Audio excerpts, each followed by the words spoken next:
is fabulous, I know, I love this colour. I think it's so funky and cool and fresh. It is, and I just think, one, I love the styling of these bikes that we've got from E-Glide. I love that kind of ridgeback design, nice low step over, making it easy to get on and off regardless of what you're wearing.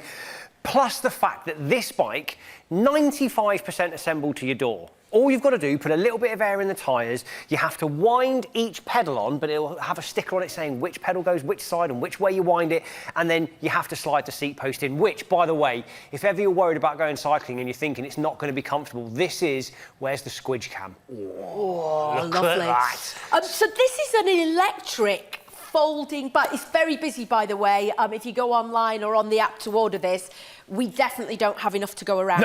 No, we really don't. No. OK, so the power assistance. You've got a 24-volt lithium-ion battery in the back of the bike, which powers a 250-watt digital brushless motor inside the front wheel. What does that mean to us, though? Good question. Yeah. Well, let me show you. So you press and hold the red button on the handlebars. That's going to turn the power on. The lights on the top, that's how much battery you've got. The number that's illuminated, that's the level of assistance that the bike gives you. So can you flip between your manual cycling and electric 100%. mode? How amazing is that? So if you're on a flat or you're going downhill, you're like, I'll switch that off. If you're faced with an incline, all of a sudden, away you go. You don't have to wait for it to kick in. If it's on the zero, it's like a standby, like your telly waiting for you to turn it on. So let's go for a bit of a bike ride. Let's imagine that. So we're going for a bike ride and I'm doing all of the work and I'm feeling energetic, so I start to really give it some. And regardless of how fast I pedal, nothing happens in the front wheel. Yeah. I'll turn the power assistance on full. Yeah.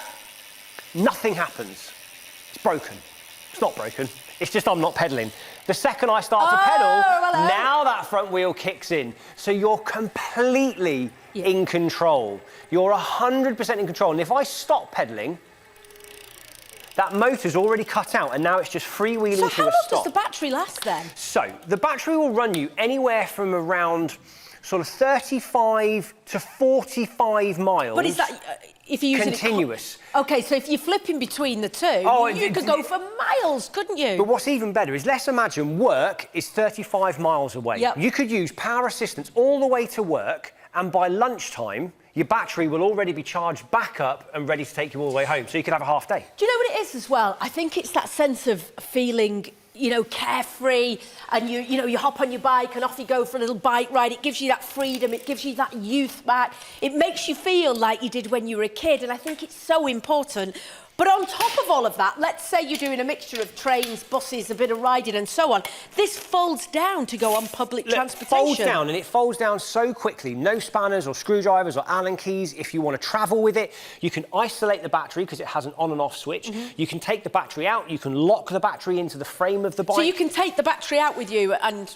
Absolutely. So if you want to remove the battery, simple as that, you can take it out. But to lock it in, you get 3 keys that are coded to the bike, and you cannot get that battery away. So you've got that security. So if you live in like an apartment or a flat or something as well, then that fold-down option is brilliant for storage purposes.